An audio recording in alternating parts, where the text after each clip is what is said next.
Welcome, welcome. Yay.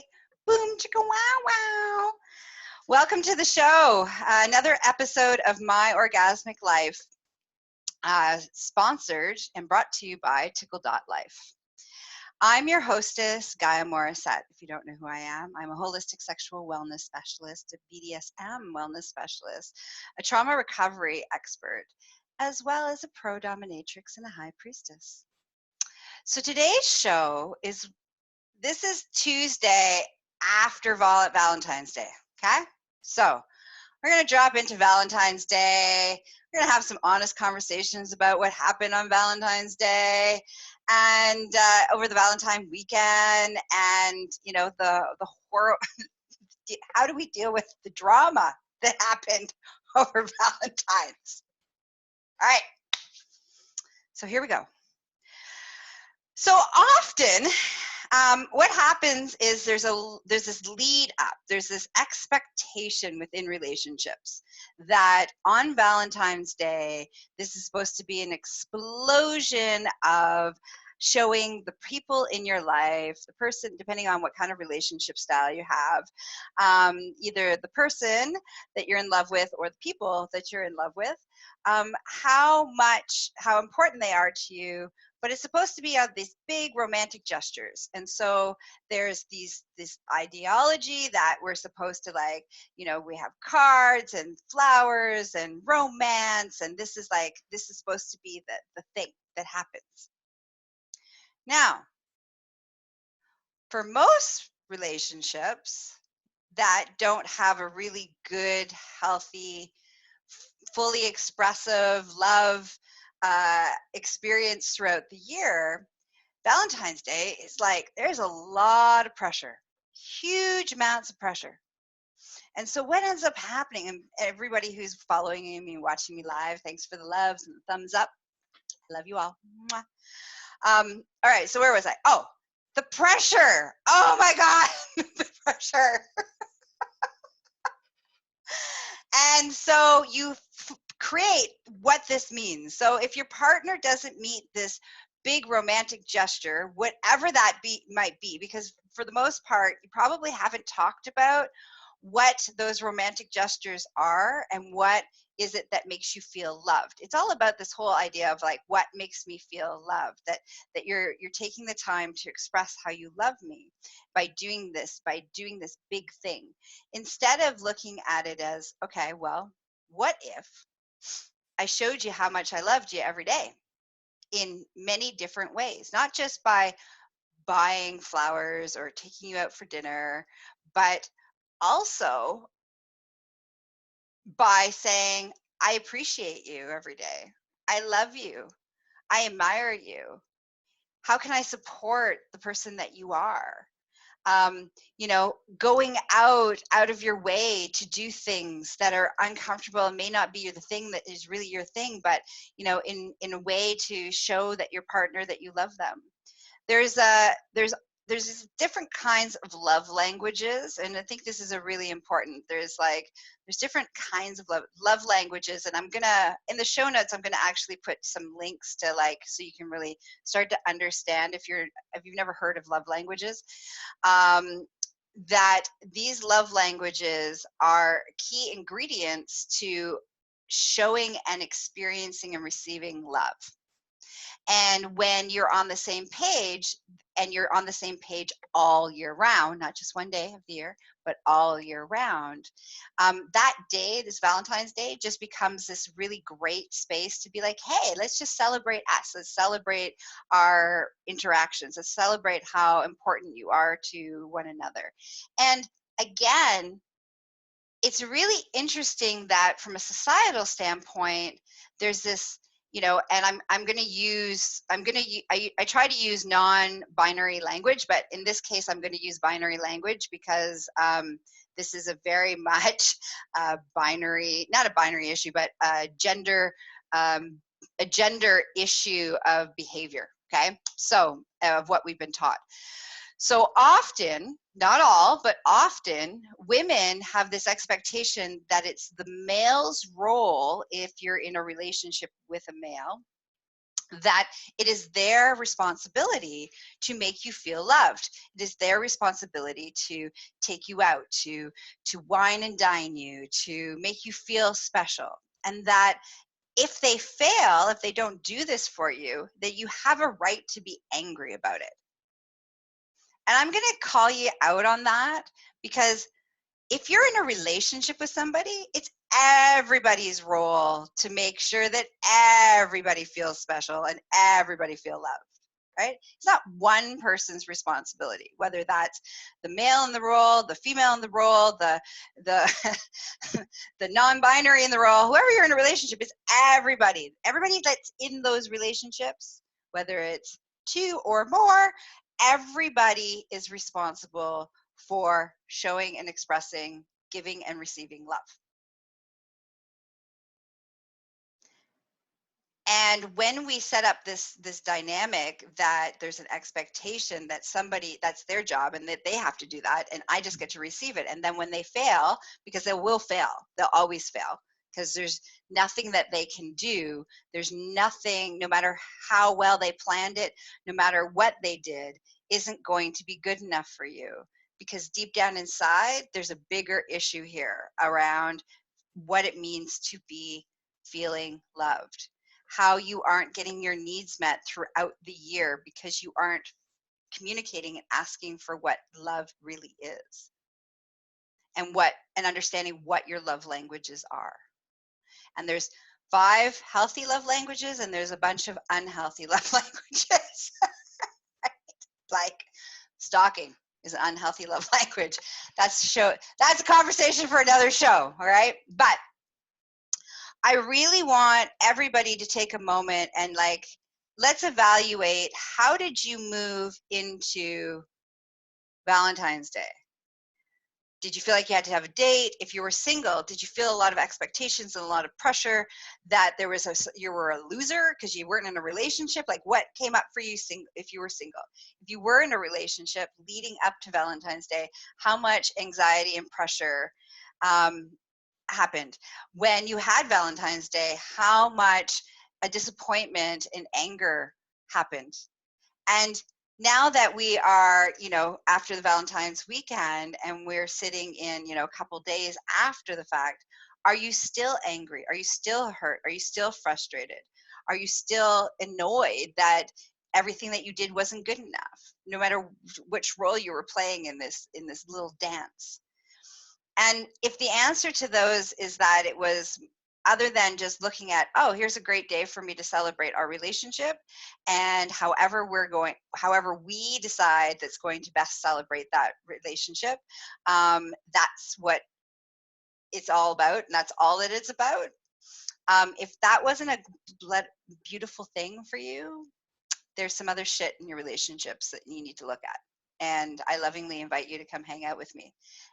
And just because I know there's so much shit around this conversation about Valentine's Day and how many people are not talking to each other because it went horribly wrong because of expectations and all sorts of shit, for the next week, let's do it till the end of the month. To the end of February, I'm offering a couples work with me special. All right, so you got a post Valentine's crisis special going on. All right, so you can reach out to me and you can find me at succulentliving.com. All right, let's come back for a second here. The last thing I want to say about this is, what if we really chose to share how and express how we love people, unconditionally love? Like, there's a difference between I love you when, I love you because, and I love you if. All right, so that's, if you've spent any time with me, you've heard me talk about the difference between conditional love and unconditional love. And romantic love, what Hollywood romantic love, by the way, is not unconditional love. It is completely based on conditions. It is completely, I love you if, I love you because, and I love you when. All right, so let's get rid of that stuff, because that doesn't serve anybody. So what if, this is what I want you to lean into, what if you could love people unconditionally.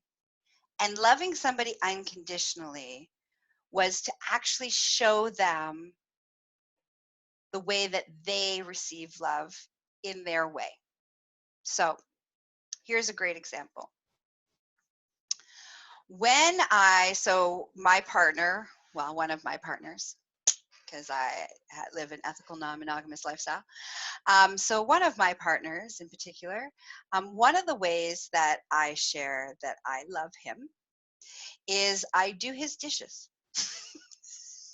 And he knows, because he really appreciates me doing these dishes, and it's like acts of service is one of those love languages I was talking about, right? So there's like acts of service, gifts, time spent, words of affirmation, and I always forget the fifth one. I'll look it up and put it in our show notes. Right?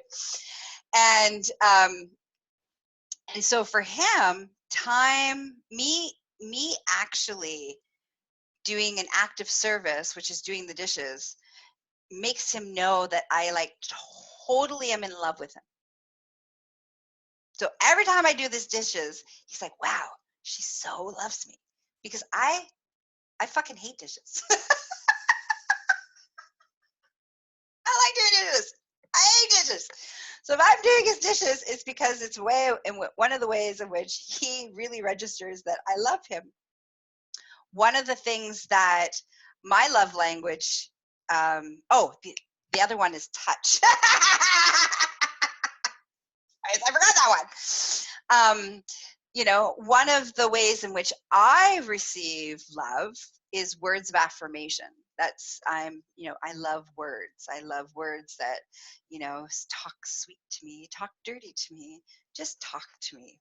Right. So when he shares that, when he says to me, I love you, which he's not comfortable saying.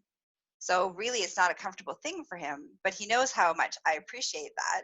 So when he is like, wants to share with me how important I am to him, he'll say, I love you. Or he'll come up to me, and he did this over the weekend, and he came up to me and out of nowhere, and just like grabbed my face, and then he looked me in the eyes, and he kissed me, and he says, I really enjoy you. I love spending time with you, and I love our great sex that we have. And then kissed me, and then went away. That moment, because that's not his nature, like for me to do that, it's no big deal, because I'm very much giving in that department. But for him to actually come out of his shell and to come and do that, to have that little moment with me, was like this huge expression of how important and how much he loves me. And those moments are what make, throughout your year, of what it makes so that you feel loved, so that you express how important other people are to you, and not just romantic love, but in all capacities. Another very, very cute thing that, I had a partner do for me is that he used to create, and this is not his nature, okay? His nature is not wild and crazy and silly, okay? So this is another partner. And so this partner, I was having some cramping, and I was having some issues in my digestion, and I was having some, here's a non-sexy, I was having some irritable bowel issues. Like I was having a rough time on the toilet, okay? And he created this little poop song. And so he would sing this poop song, and he had little dance moves that went into this little poop song. And that poop song made me laugh, and it made me smile, and it made me, relax so that I could, release, and all of these things. Now, that's a moment that I cherish when I think of, wow, he really loved me because he created a poop song so that I could have a good poop. And so these are the things that I want you to look at, so if you're in this, like, oh my God, it was awful, and I failed, and my partner is so mad at me because I didn't do the right thing, And and if you're the partner that's really angry because he or she never shows me, and this was the one day, and I didn't get, they didn't even make an effort, or whatever it is that you're feeling. Both of you are feeling this place because there's a lot of pressure and expectations, which means that you need to lean in to what's going on in your relationship, that you don't feel special, you don't feel loved, you don't feel these experiences on a daily basis. And let's sort it out. Let's fix it. Let's clear it out. Because when you feel loved and you express unconditional love, it doesn't have to happen once a year. It can happen any time of the year and all of the time. All right, now the last thing before we end our show today is I want to just talk about the piece of, if you don't love yourself, unconditionally love and accept yourself, that you can look in the mirror and you're like, yeah, I totally like hanging out with you. You are fantastic. I so love you. If you can't do that, which most of us can't, by the way, all right, that takes work, and we haven't been taught how to do that. That's a huge piece of the puzzle of how, no matter what somebody does, no matter how they express it, no matter how you ask for them to express it, it will never be good enough, because there's this in your heart, right here, in this part of your heart, there's this empty void. And this empty void is like a vortex that's soul sucking everybody else, and they can't love you enough, they can't worship you enough, they can't give to you enough, because it will never be filled by another. And there is no perfect partner that can fill this for you. The only person that can fill that emptiness, that feeling of loneliness, that feeling of despair, that feeling of I am unworthy, only person that can heal that, the only person that can fill that is you. People around you can love you and support you and, show you how spectacular and how worthy of love you are, but you have to heal the pieces that resists that love. And when we don't love ourselves, what happens is that everybody who loves us, we go like this, pew, pew, pew, pew, pew, pew, all right? We push it away. We don't allow ourselves to really receive it, because we're not capable of receiving it, because we don't believe we're worthy of receiving it. And when we move from that place, like I said, Valentine's Day is going to be a horrible epic fail, and no one is going to be able to love you right, and no one is going to be able to fill that for you. So you got to heal that. All right? That's the piece. That when we heal that, then we can allow the people that love us to really receive the way that they love us. And we don't feel like our cup is half empty all the time, right? We can give ourselves. So one of the things that I did for Valentine's Day, by the way, this is how I just chose to spend that particular day, is I spent the day in taking myself out and spending time with me and loving me. Of course, getting myself off a bunch of times.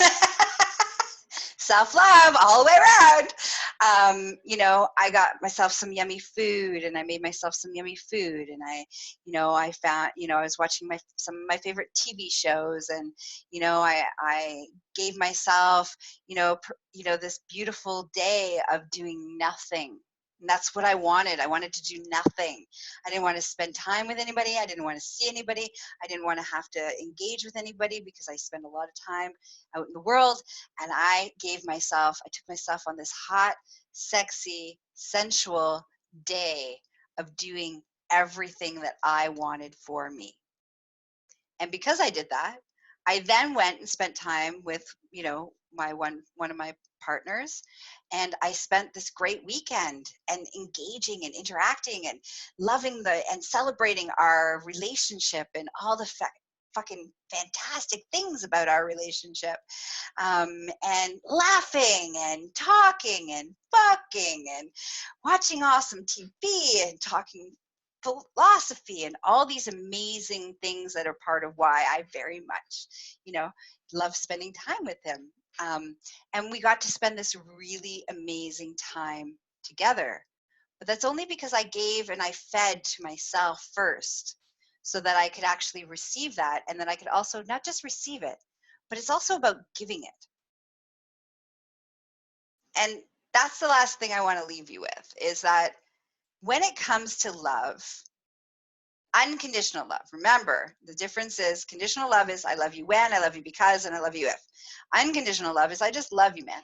Because you're awesome. The end. All right? When you move from that place of unconditional love, do you allow, how often are you in that place, first of all? That's what I want to leave. How often are you in that place? And when you are in that place, do you give as much as you receive? And if you're in relationships that aren't balanced, where one person is giving a lot and the other person's only taking and receiving, and the person who's receiving never gives, and the other person that gives never receives, then you have some bigger problems. And I recommend coming and hang out so we can fix it. All right, so that's their show about our, hangover from hell after Valentine's Day. I love you all. You're all incredible. Thank you for everybody who is with me live right now. And thank you for all of the audience who are listening to me later. To get more of me, to spend more time with me, you can find me at succulentliving.com for all of your sexual wellness needs. For all of your BDSM needs and education, you can find me at empressgaia.com.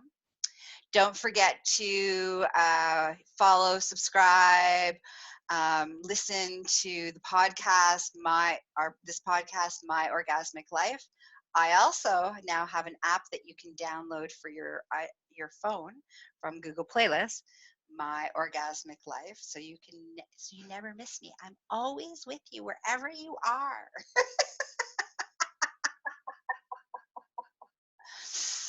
And again, as a reminder, this episode was sponsored by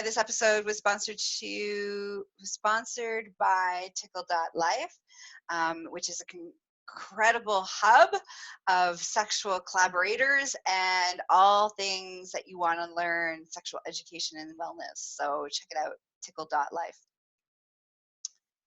All right. Oh, social media, you can follow me under Gaia Morrissette or Empress Gaia or both. And I think that's it. That's all for tonight, or for today. Mwah. And remember, the rest of February, I'm doing a special for couples coaching. Love you. Bye-bye.